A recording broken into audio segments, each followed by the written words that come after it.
The chill that penetrated the thin walls of Hut 6 at Bletchley Park had nothing to do with the freezing January air outside. It was a cold forged of relentless pressure, secrecy, and the knowledge that every failure meant the death of Allied soldiers. Eleanor Vance, or Ellie as she was known by her handful of trusted colleagues, rubbed the bridge of her nose, pushing her wire-rimmed spectacles back into place. The lamp overhead cast a sickly yellow glow on the mountainous pile of cryptographic sheets before her. At 24, she was one of the few Americans, and certainly the youngest woman, hand-picked for this secluded manor house in Buckinghamshire, the epicenter of the British code-breaking effort. Her background was pure mathematics from Vassar, followed by a dizzying recruitment into the Office of Strategic Services, OSS, and a swift flight across the Atlantic to the most secret place on Earth. Ellie wasn't working on the standard German Army Enigma traffic, the everyday bread and butter of Hut 6 that the Bletchley bomb machines chewed through. She was assigned to the Specials, the desperate, bleeding-edge intercepts that defied every known technique. For weeks, they had been monitoring a new, erratic stream of high-security naval communications originating from the German Naval Command, the Oberkommando der Marine, or OKM. The British codenamed this new traffic Hydra.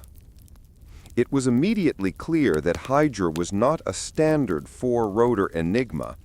The message lengths were inconsistent, the internal wiring sequences changed far too frequently, and the sheer volume of null characters suggested a highly sophisticated, perhaps even custom-built, electromechanical cipher machine.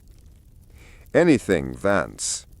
The voice belonged to Major Alastair Finch, the head of Hut 6, a man whose face seemed permanently etched with the anxieties of the entire Western Front. He was pacing the length of the hut, his footsteps muffled by the worn wooden floor. Ellie shook her head, the movement tight and weary. The same as yesterday, Major. It's either polyalphabetic with an impossibly long period, or they've introduced a true random element generator. The shift rate is maddening. Finch sighed, running a hand through his thinning hair. We know what this is about, don't we? Overlord. The word hung heavy in the air. The secret name for the biggest military operation in history, the invasion of occupied France. If Hydra contained the plans, troop movements, or naval coordination to anticipate or, worse, destroy the landing forces, D-Day would be D-disaster. The invasion was months away, slated for late spring or early summer, but the German preparations were happening now. The time scale is the problem, Finch muttered, looking out at the foggy morning through the narrow window. If we're still cracking this by the time the barges launch, we may as well have been sleeping. Ellie understood the timeline perfectly. They needed a break, now, an insight into the machine's architecture, or a blunder from the German operators, before the cipher traffic became too complex and the invasion details were fully committed to transmission. She returned her focus to the intercepts. She had a set of 10 consecutive messages, all transmitted over a 4-hour window, believed to be the same daily key setting due to external radio frequency analysis. She ignored the usual statistical analysis, frequency counting, index of coincidence, all the classic methods. They had failed. Instead, she tried her own peculiar method, linguistic fingerprinting. She wasn't looking for letters, she was looking for operator habits. The German operators, pressed for time, often started a message with a conventional salutation or ended it with a common sign-off. These predictable phrases, known as cribs, were the keys to cracking Enigma, But Hydra's encryption was so robust that even known cribs vanished into randomness. Ellie began scanning the ciphertext not for patterns of letters, but for patterns of length and rhythm. She noticed a sequence of 4 messages in the set. Message 3, 48 characters long. Message 4, 55 characters long. Message 5, 48 characters long. Message 6, 62 characters long. Why is 3 and 5 the exact same length? She mumbled to herself, picking up a stub of a pencil. And why is the sequence 48, 55, 48, 62? In normal communications, 2 messages of the exact same length might be a coincidence.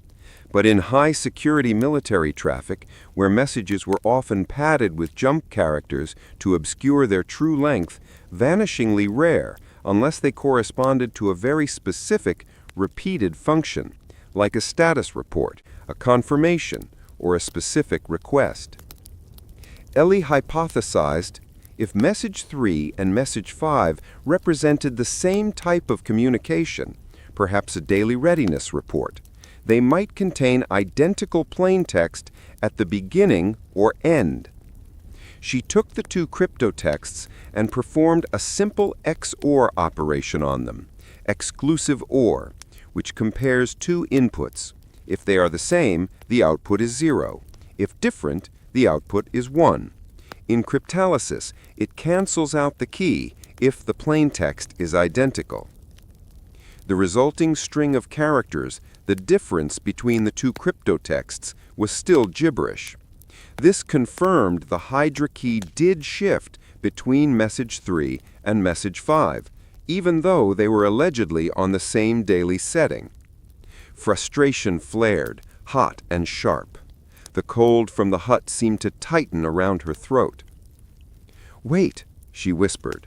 Her fingers trembled as she reread the German procedure manuals they had captured months ago regarding radio silence and communication bursts.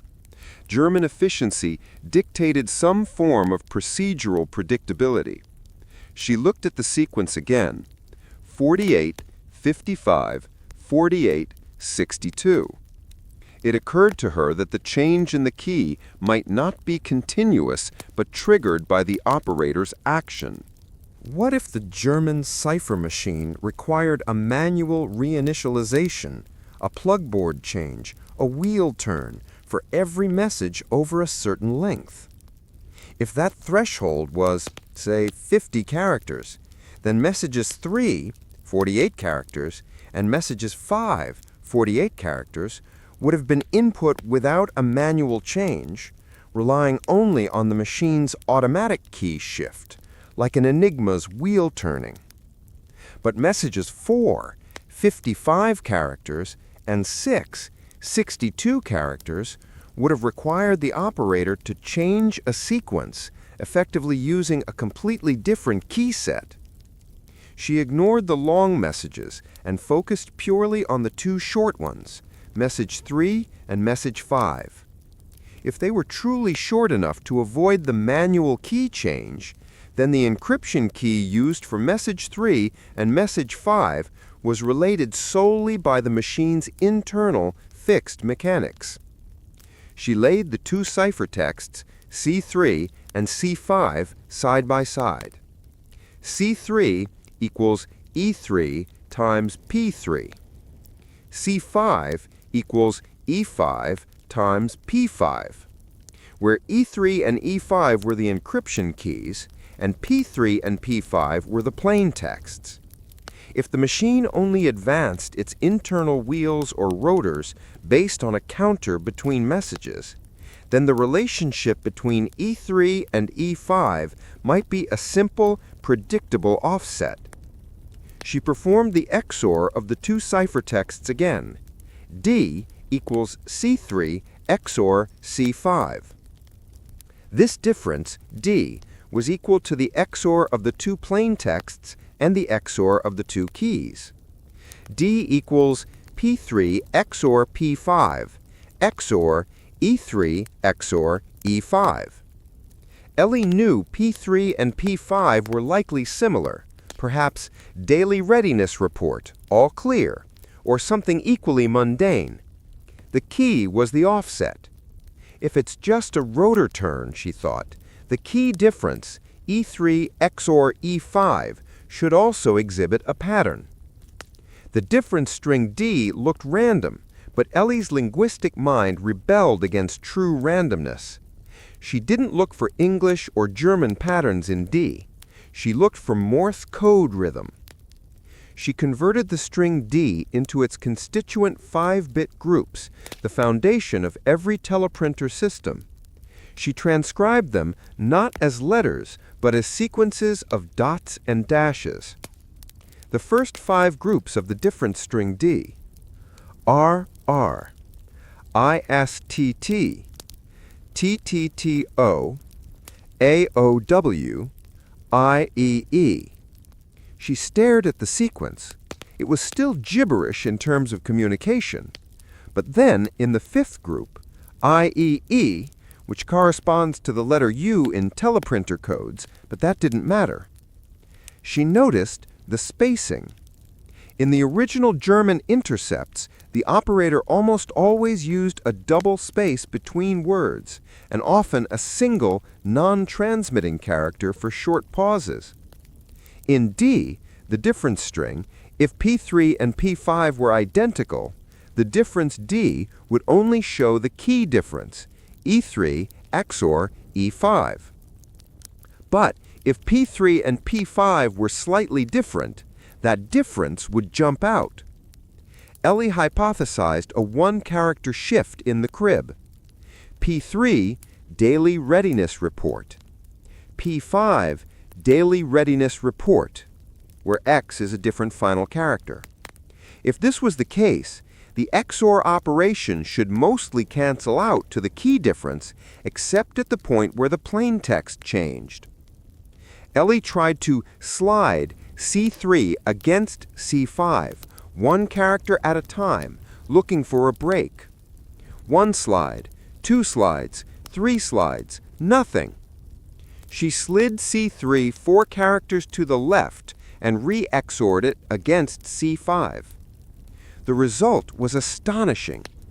Instead of a string of pure randomness, the resulting difference string for the first 24 characters resolved into a highly repetitive sequence of just 2 teleprinter characters, Z and Q. ZQ, ZQ, ZQ, repeated 12 times. Why Z and Q? She quickly checked the standard German teleprinter code. Z, in 5-bit code, was dash dash dot dot dot. Q, in 5-bit code, was dash dash dot minus O. The codes for Z and Q differed only by 1 bit. Ellie's heart began to hammer against her ribs. This wasn't a difference between plain text words. This was the difference in the key stream itself. If P3 and P5 were identical, sliding C3 by 4 positions relative to C5 meant that E3's key stream starting at position 1 was aligning with E5's key stream starting at position 5. The sequence ZQ, ZQ meant that at this specific offset, 4 characters, the key stream generated by the machine was flipping a single bit, then flipping it back, then flipping it again every single character. A single, rapidly alternating bit flip was not a natural output of a mechanical rotor. It was the signature of an electronic binary counter feeding into the final encryption stage. And that counter had a period of 2. She leapt from her chair, startling Major Finch, who had almost reached the end of his pacing route. "Major, I need the schematics for the British Type-X, the naval variant." "Type-X? That's a British machine, Vance. What has that got to do with a German cipher?" "They're using a binary counter, Major. It's the only way to get a perfectly alternating single-bit difference like that. It's an electronic element, likely a 5-stage Baudot shift register, tied to a single position on the final encryption wheel. The German engineers are taking a page from our own designs, or perhaps the Dutch. They're using a simple, cheap electronic component to completely change the key stream after every word, or maybe even every character." Finch's eyes narrowed as the implications sunk in. A secondary key stream, only related to the main rotors by a single switch. And you found the offset, 4 characters. "No, Major, that's the error," Ellie insisted, pointing to her sheets. "The fact that C3 and C5 were both 48 characters long suggests a short message protocol. The 4-character slide that yielded the ZQ sequence meant that the operator transmitting message 5 started 4 characters late using the internal counter's position relative to message 3. She took a deep breath. The operator on message 5 made a 4-character procedural error. Maybe he copied 4 characters from the previous message and transmitted them before the machine started encrypting the new one. Or maybe he forgot to zero the counter before starting the new message and it was 4 counts off." Whatever the reason, the operator had given them the offset of the 2 key streams. If we can isolate that electronic component's contribution, that ZQ-ZQ pattern, we can effectively subtract it from the entire Hydra traffic, LA finished. We don't need the rotors yet. We need to build a mechanical simulator for that 2-period counter. It's not a rotor, Major. It's a flip-flop switch. We can build it in HUD 8. Major Finch stared at her, the usual exhaustion in his eyes replaced by a terrifying cold calculation.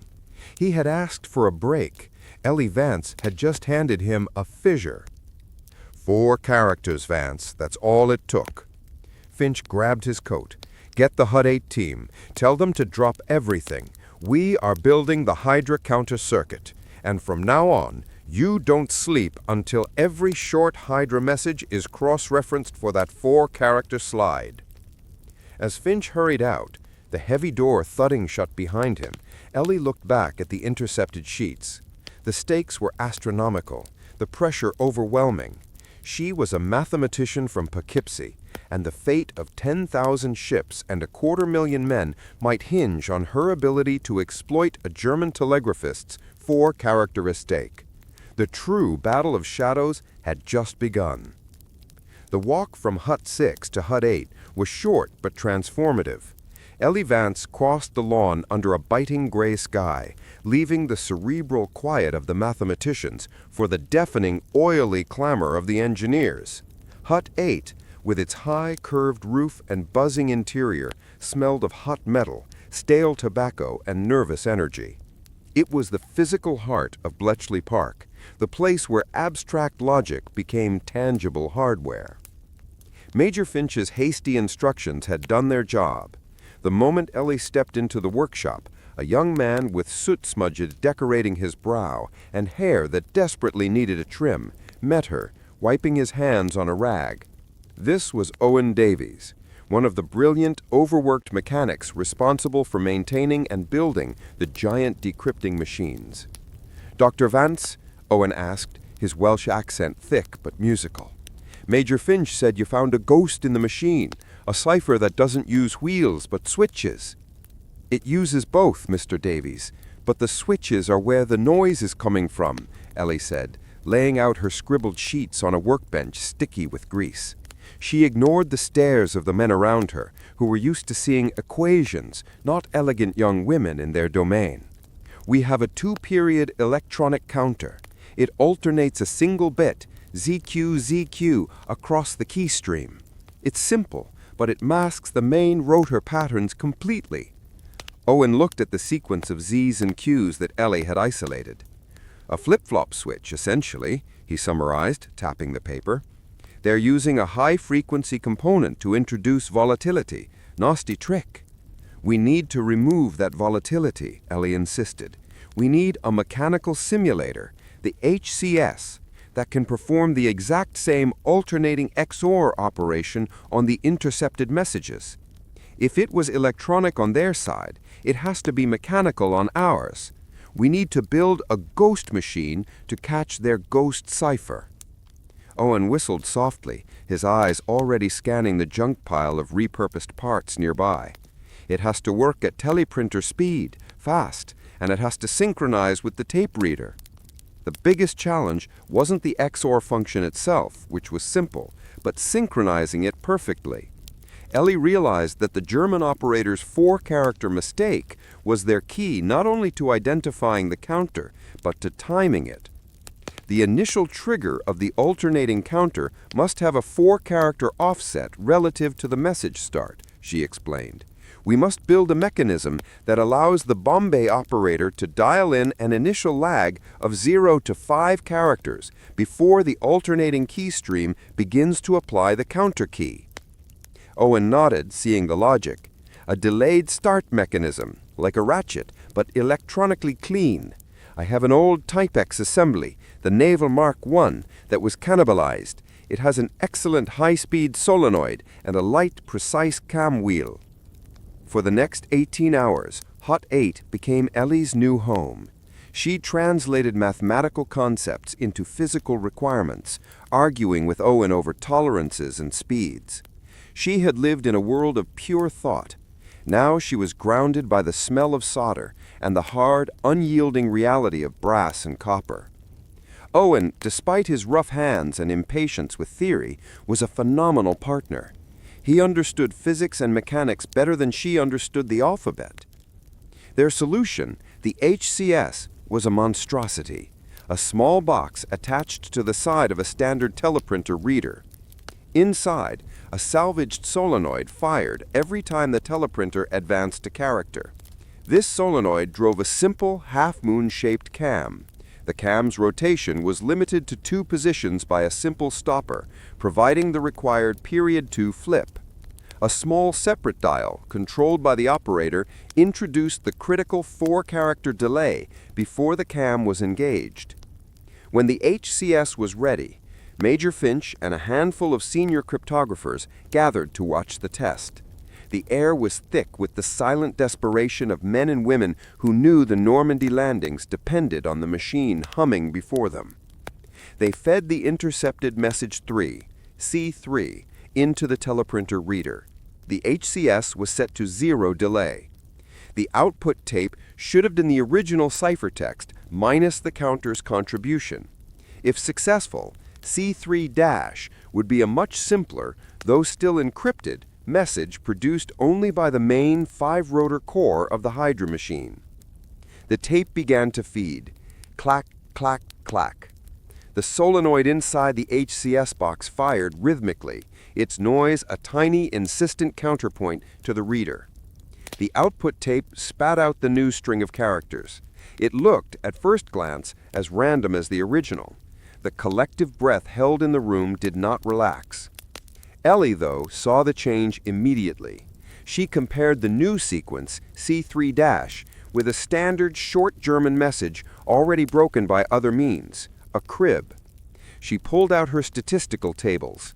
The index of coincidence, IOC, a key measure of randomness, was calculated for C3-.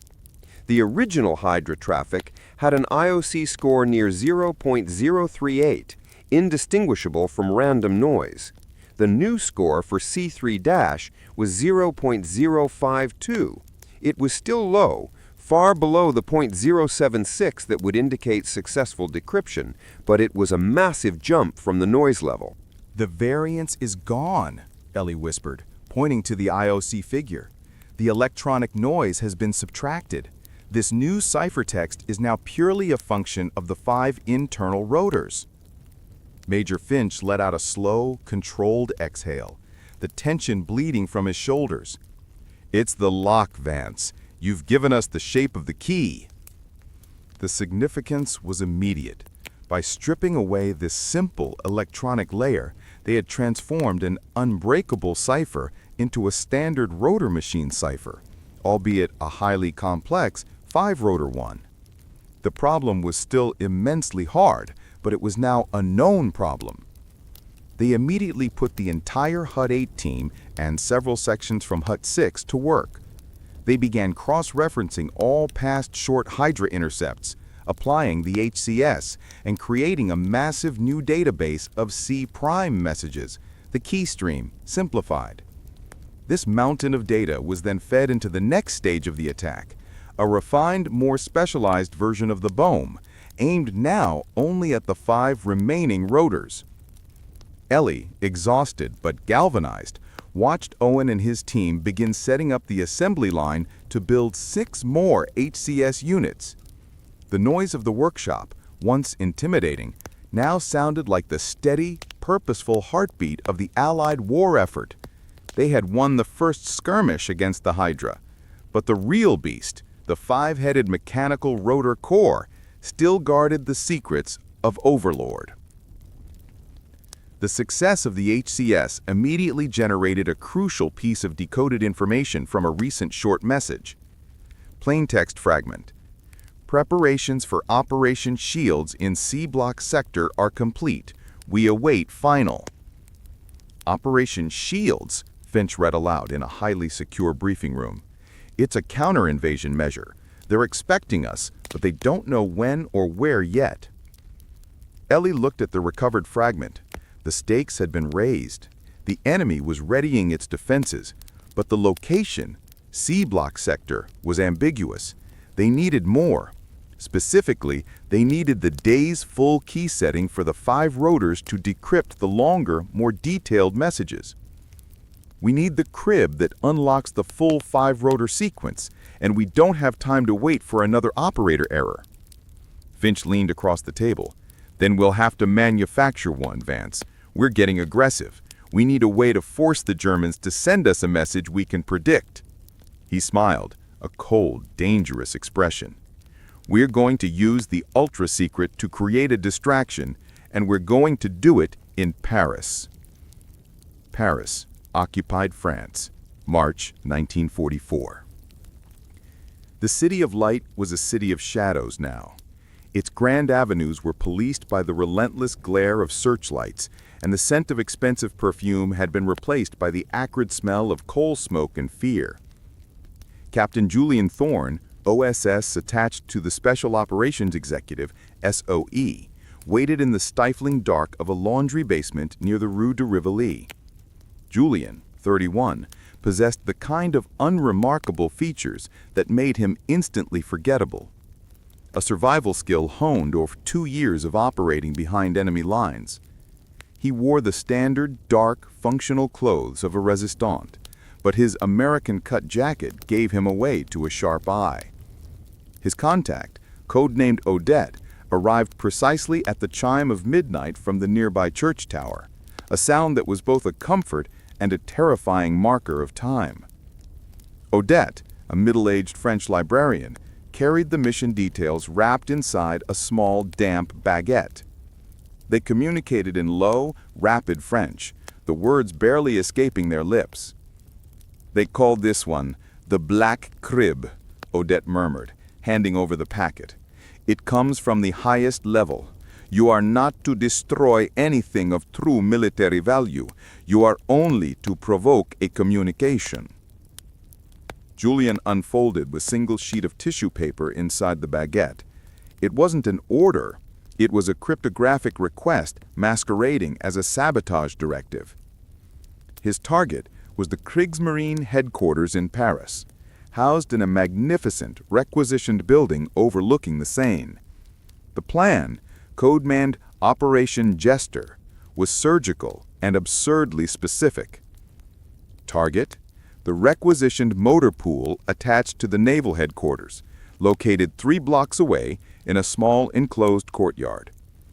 Action: disable but do not destroy one specific vehicle, a dark blue Mercedes-Benz staff car, identifiable by a small silver naval anchor pin affixed to the dashboard, likely the vehicle of Admiral Kesserling, the local OKM commander.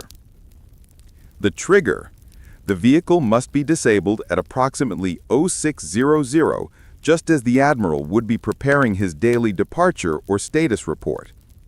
The disabling agent must be non-violent and highly embarrassing. Sugar in the fuel tank, or perhaps, as the plan suggested, disabling all 4 tires simultaneously and spray painting a highly visible yet politically neutral symbol, a large red question mark, on the car's bonnet. This 12-word phrase, once translated to 5-digit teleprinter groups, was the key that Ellie Vance and Major Finch needed. After running the resulting ciphertext through the new Hydra Counter Simulator, HCS, they could use this predicted sequence to calculate the exact starting positions and connections of the 5 main encryption rotors. Julian folded the paper, the weight of the intelligence now a physical burden. This was not a fight against a tank or a convoy. It was a fight against probability. His job was to guarantee 12 words. The location is heavily guarded, Julian noted, his eyes tracking the patrol paths marked in tiny pencil scratches on the map section. Yes, but they changed the guard rotation at 0545, Odette confirmed. A gap of precisely 15 minutes before the next patrol passes the courtyard entrance. You will need to be quick and quiet. And the message must be guaranteed, Julian confirmed, testing the word guaranteed on his tongue.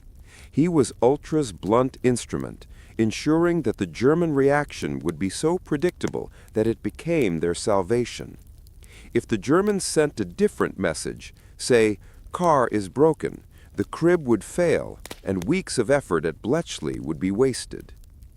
He gathered his gear, a small canvas bag containing 4 professional-grade lockpicks, a tin of heavy graphite grease for silent movement, and a small can of specialized fast-drying red enamel paint.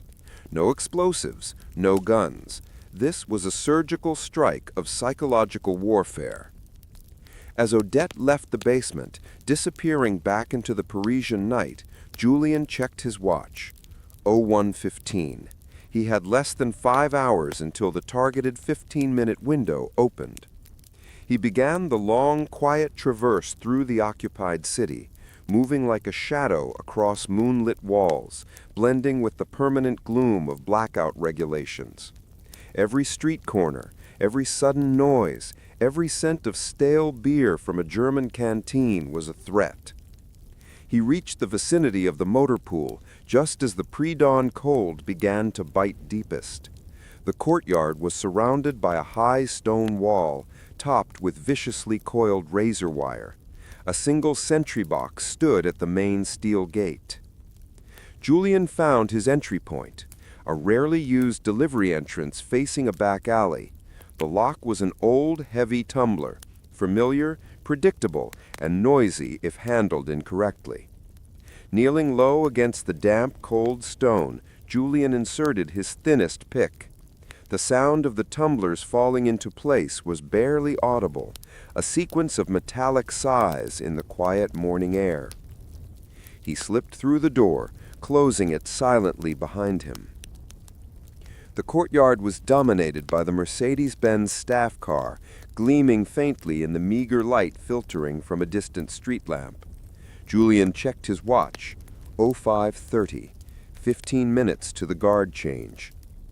He approached the car, finding the telltale silver anchor pin on the dashboard through the driver's window. The target was confirmed. First, the tires. Using a small specialized tool, he pierced all 4 valve stems, listening to the hissing protest of the high-pressure rubber. He then moved to the bonnet, twisting the latch and exposing the massive engine block. He found the gas cap, readying the pouch of powdered sugar. As he worked, a new, unforeseen sound cut through the silence, the ravel of a heavy chain. He froze, crouching low behind the engine. It was not the scheduled patrol. A maintenance man, far earlier than expected, was unlocking a side door to the small garage adjacent to the motor pool. He had minutes, perhaps seconds, before the man saw him. He had to complete the crib-generating action and vanish. He dumped the sugar into the gas tank, praying it would gum up the lines fast enough. Then he grabbed the red enamel spray can. He had time for one quick, visible act of vandalism. He didn't want to overdo it.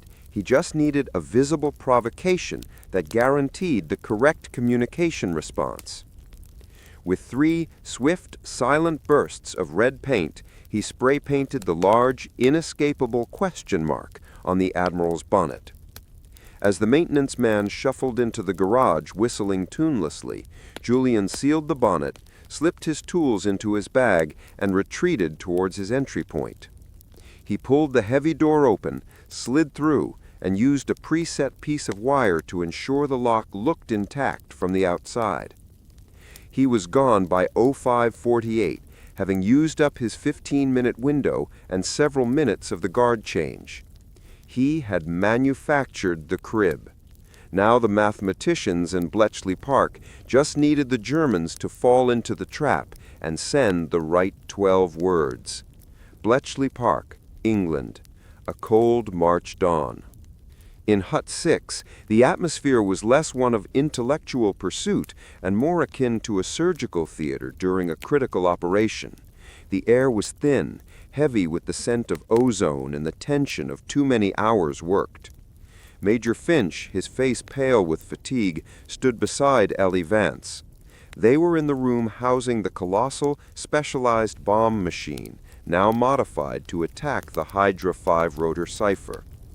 Ellie's heart hammered a frantic rhythm against her ribs.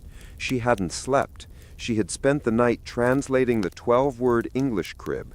Immediate asset failure. Request transport priority 1.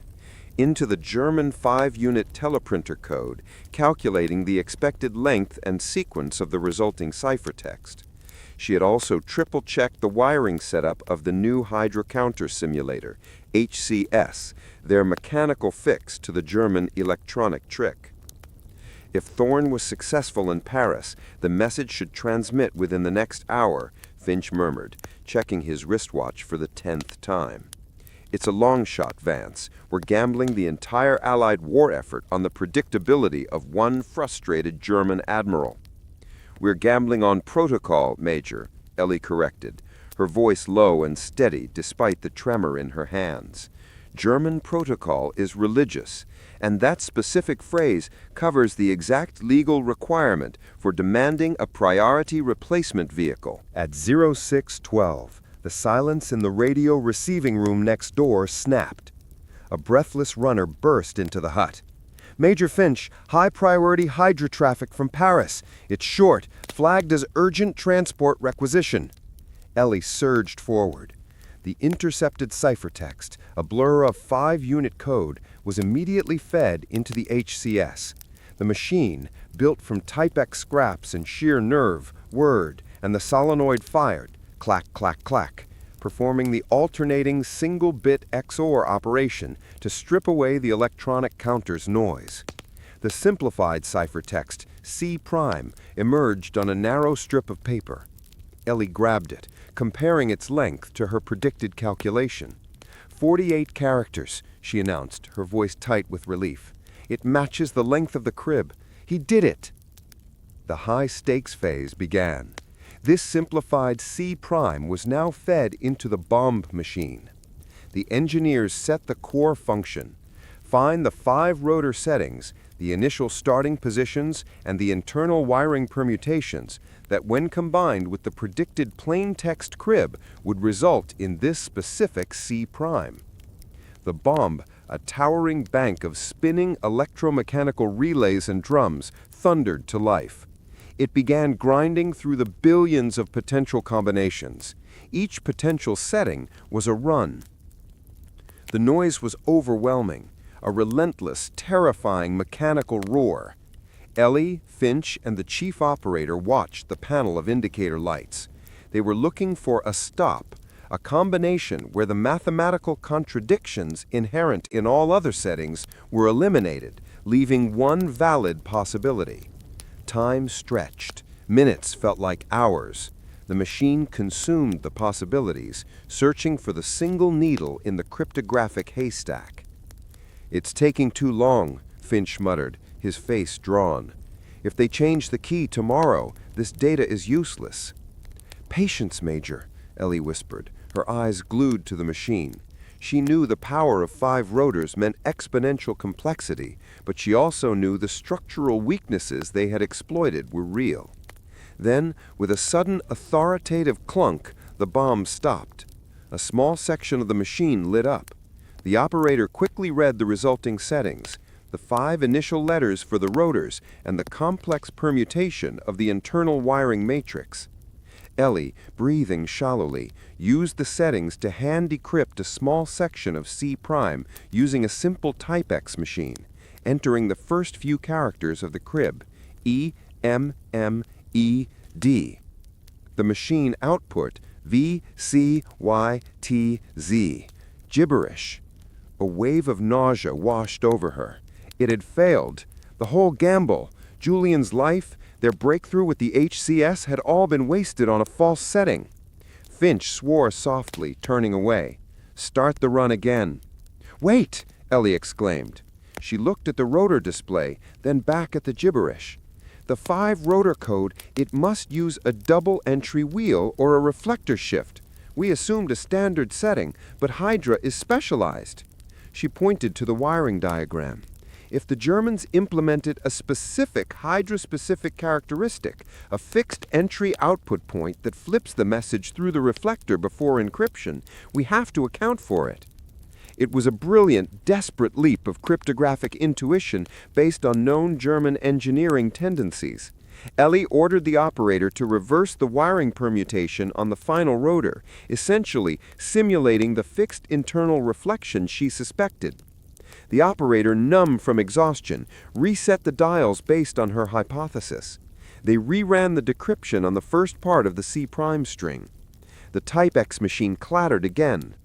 Output I, M, M, E, D, A, T, A, S, S, E, T, F, A, I, L, U, R, E. It matched. 12 perfect words, decrypted from the noise. The crib had held. A ragged cheer rose from the small group in the hut, quickly stifled by Finch's stern warning. They had the full key setting for the Hydra cipher for the entire day. Ellie felt dizzy, leaning against the cold metal casing of the bomb. They had done it. Get the full incoming Hydra traffic for the last 24 hours, Finch commanded, his voice now sharp and energized. Apply these settings to everything. Within the hour, the first complete operational message encrypted with the Hydra cipher was laid on Finch's desk. It was the full text of the Operation Shields directive, the piece they had only seen a fragment of before. Ellie read the translated page, her initial relief turning to ice-cold dread. The message described a massive redeployment of armored and infantry divisions to reinforce the Pas-de-Calais sector, the narrowest point across the English Channel, exactly where the Allies were supposed to stage their fake invasion. The orders were clear. These Shields units were to be held back from the actual invasion site, Normandy, until the landings were fully committed. Their role was to act as a mobile reserve, ready to pivot to any landing zone. But the final line of the directive sent a paralyzing joke through Hut 6. The Führer has confirmed that the final disposition of Army Group B will occur upon receipt of the Hydra final shift message, confirming the enemy's true objective, Operation Neptune. Operation Neptune, Finch whispered, staring at the message. That's the code name for the naval phase of D-Day. They know the code name for the naval fleet. Ellie realized the horrifying implication. The Germans were not just preparing a defense, they were preparing a counter-deception.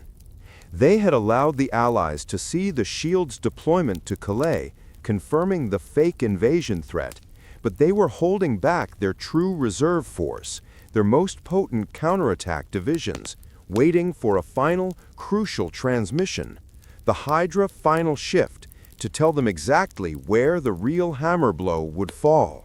The Germans had a separate, top-level signal, the Hydra final shift, that would reveal the Normandy landing sites just hours before the fleet arrived, and they hadn't cracked that yet.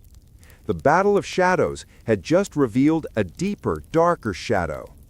The revelation of the Hydra final shift was not met with panic, but with a cold, paralyzing silence that descended upon Bletchley Park's deepest briefing room.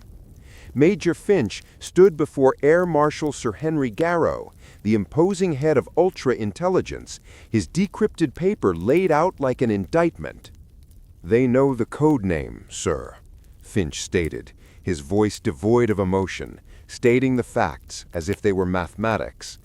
"They are currently reinforcing Calais, but their heavy reserve, 2 Panzer divisions, is standing ready.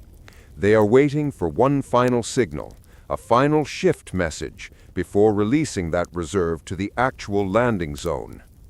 Air Marshal Garrow, a man whose composure was legendary, gripped the edge of the polished mahogany table. "When will this final shift message transmit?" "Likely between T-12 hours and T-6 hours, Ellie Vance interjected, pointing to the original Shields directive. "The language implies it's a confirmation, not an order. It must be timed right as the invasion fleet is spotted, but before the landing boats touch shore. It's the point of no return for their counterattack." Ellie stared at the document. The final shift was the ultimate security measure. The Germans knew that their general Hydra traffic was potentially compromised. That's why they used the Calais deception. But this final message, tied to the real invasion, would use a security layer far exceeding the standard 5-rotor Hydra machine. "The message will be short," Ellie reasoned aloud. 5 codes, 1 for each of the landing beaches: Omaha, Utah, Gold, Juneau, Sword. A single 5-letter group per beach. We can't crib it. It won't be long enough for statistical analysis, and it won't contain predictable protocol phrases. Finch swallowed hard. A short message, sent once at the last minute. It means they're likely using a one-time pad layered on top of the Hydra machine, or a highly specialized key that changes daily and is physically distributed. A one-time pad, a truly unbreakable code if used correctly, was a cryptographer's nightmare. If the Germans were layering a perfect single-use key onto the Hydra output, the ciphertext would be mathematically random. "We cannot break it cryptographically," Garrow concluded grimly. "There is no time to build a new machine. There is only one solution left, and it is outside Bletchley Park." Ellie looked at Finch, both realizing the terrifying implication of the problem. If the code was unbreakable, they had to destroy the physical source of the code. "The final shift key, or the final message itself, must be present at the command center that receives the go order. This center must be high security, close to the front lines, and capable of fast transmission. Not Paris, closer to the coast. We need the location of the Hydra final shift transmitter, and we need someone inside that location to capture the key, or failing that, to prevent the transmission." Air Marshal Garrow's eyes narrowed. "Captain Thorne." Julian Thorne, the man who had risked his life to generate the 12-word crib, was currently hidden in a safe house near the French coast, awaiting extraction. He was their only option, a ghost who had just proven his ability to access high-security German military targets. Finch immediately issued new orders, bypassing regular SOE channels due to the extremity of the security risk. Thorne's extraction was canceled. His new mission was being typed on a priority ultra signal that would be relayed through the resistance network. The next evening, in a dank, abandoned fisherman's shack overlooking the English Channel, Julian Thorne received his new orders. He had been waiting for the all-clear, expecting a swift boat ride home. Instead, Odette, having traveled nearly 200 miles, presented him with a coded message that made his blood run cold. Objective: Operation 0 Hour. Target: locate and neutralize the Hydra Final Shift Signal Center. This is believed to be the critical link for German mobile reserve deployment, Operation Shields, upon confirmation of Neptune, D-Day. The center is likely an auxiliary communications bunker near the coast. Mission: infiltrate the center. Priority 1: locate the final shift key list. Priority 2: disable the primary radio transmitter before the signal can be sent. Julian ran a hand over his face. The previous mission, Operation Jester, had been dangerous but surgical. A quick in and out to change a tire and spray paint a car. This was different. This was penetrating a command bunker, the very eye of the enemy's coastal defense. It was a suicide mission.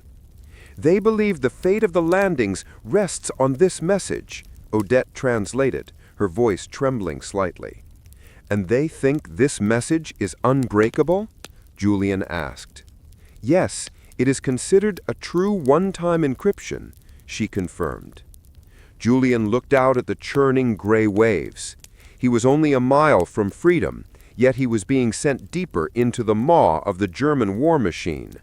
He needed to find the needle, the secret bunker, in the massive haystack of the Atlantic Wall fortifications.